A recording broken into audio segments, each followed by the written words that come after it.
Special thanks to my wife Laura, who brought me this little fan and a Sprite. Ah, nice ice cold Sprite.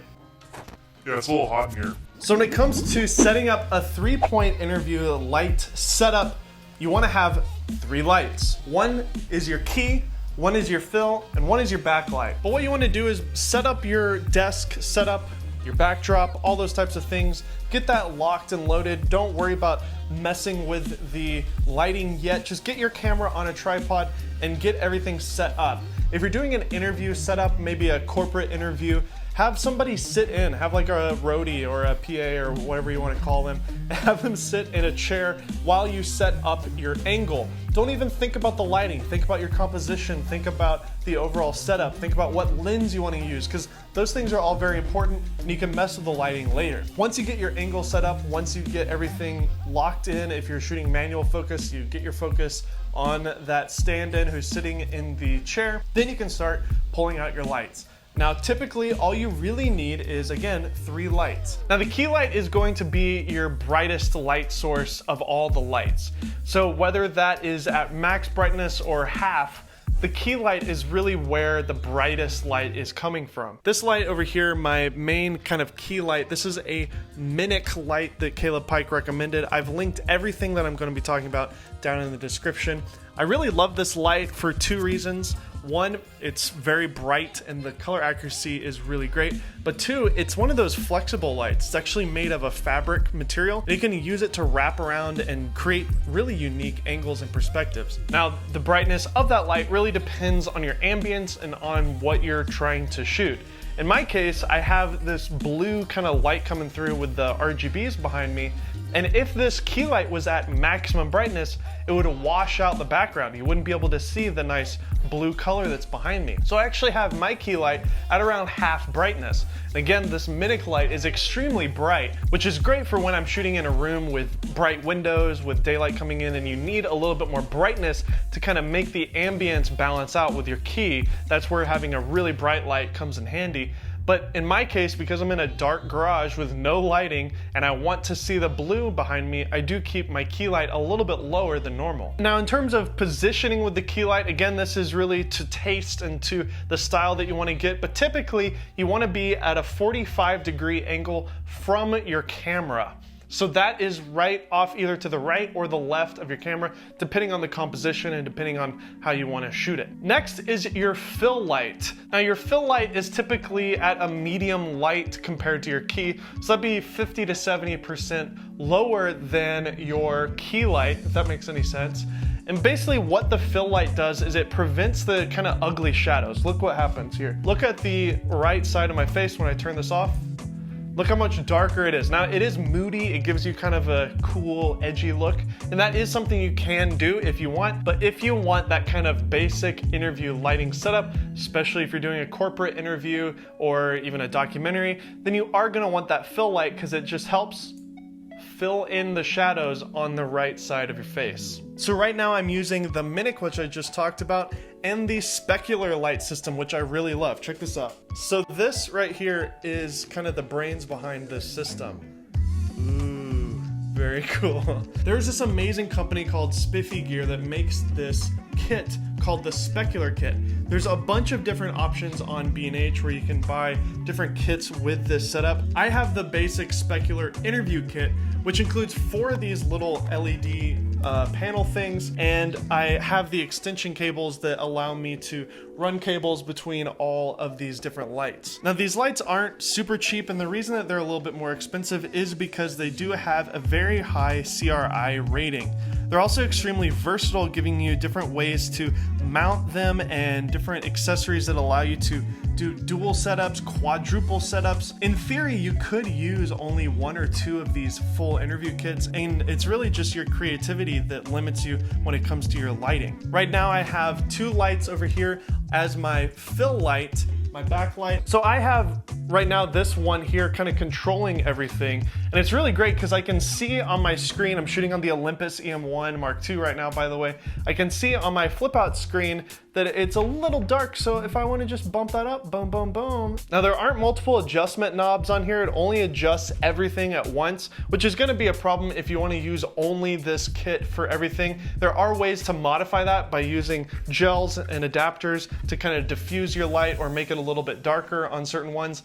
But basically, this one kit can kind of give me almost everything I need, with the exception of a good fill light, which I guess you could do with a separate kit of these, but it's gonna get a little pricey, and I personally like having a bigger source. Now, Spekular does have a really cool kind of octagon kit that's really epic, and you can mount multiple lights in there, and it gives you a big, soft source. So if you want to use the Spekular kit only, you can get away with that. Now, one pro tip when it comes to positioning your camera is make sure that the camera is slightly above the eye level of the subject that you're shooting. Now, in this case, the camera is quite far away from me and it's zoomed in quite a bit because I wanted that compression and I wanted to be able to get as much of the backdrop behind me as possible. If I shot super wide and I pulled the camera closer to me, you'd see the edges of my garage even more than you already do.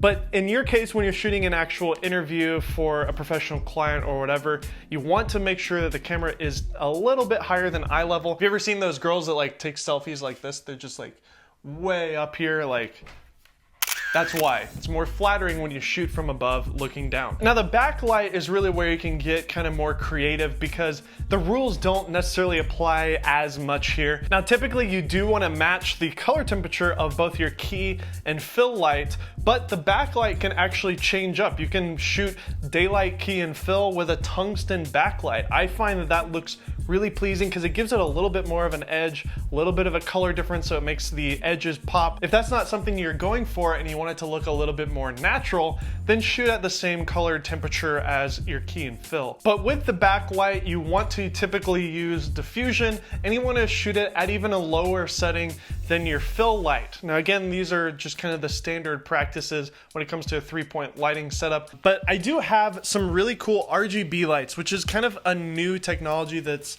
been really going crazy all over Amazon LED lights and affordable lights these days. And both of these lights were given to me by a company called Andycine. Now, this one here on the right is a little bit softer. It's a bigger source. It has a Sony L-mount battery on it, which gives you nice battery life, and it's interchangeable. And then the one on the left is just balancing on my Spekular light on the light stand. And that one you have to actually charge. It's got an internal battery, but it's a little bit more portable, and it's something you can just put in your kit bag and use for product shots. We've actually used this light when we've done events like at NAB and stuff like that. Now, one little tip when it comes to backdrops, if you don't have a lot of space, a paper wall is really a great way to kind of fake a professional setup. Maybe you're in an apartment or you have an extra bedroom in your house, or in my case, you're literally inside your garage and you don't want everything behind this to be visible, although I did have it visible in the last video. I thought it looked kind of cool. My wife said, don't do that. I don't want people to see all our crap, like our baby diapers and stuff, but maybe adult diapers. Did you see the adult diapers? But the paper backdrop is a really affordable way to give yourself a much more professional backdrop. The reason that I went with a gray backdrop is because gray really soaks up the color from these RGB lights. If I just had a white piece of paper, it wouldn't actually look as rich and as saturated as it looks right now. What you're looking at, by the way, is just the standard picture profile on the Olympus EM1 Mark II, and I think the colors look super pleasing. Let me know what you guys think of this footage, by the way. But that's why I went with a gray backdrop, and I highly recommend going with a gray backdrop because it gives you so much versatility. You can use it with the RGB, and it gives you a completely different look, a completely different color. And if you just turn off all lights in the backdrop, you can actually have a very dark, almost black backdrop, which looks really cool and really professional as well. When it comes to an interview setup, you want to have a couple of varieties and a couple of things at your disposal. By no means do you have to use these expensive lights that I have. There's some great lights available on Amazon now that I would highly recommend. I'll link some of my favorite lights that you can get off Amazon very affordably. You don't have to go with LEDs. There's some good fluorescent lighting setups. The color accuracy isn't super great, but they're very affordable.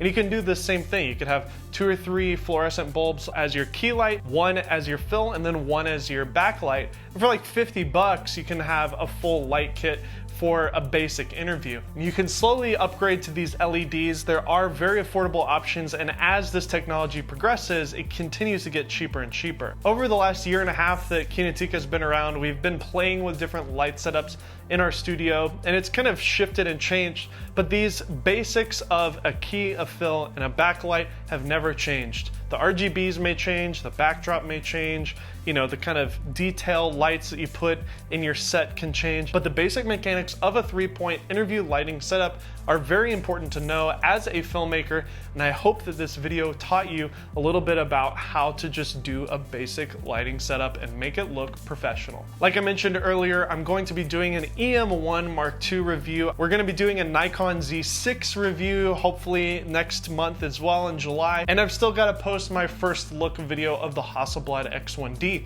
So make sure to subscribe to Kinotika and hit that bell notification to make sure that you know exactly when all these videos are coming out. Let me know in the comment section what you thought of this video and any ideas that you have for this channel in the future. Anyways, I hope you guys enjoyed this video.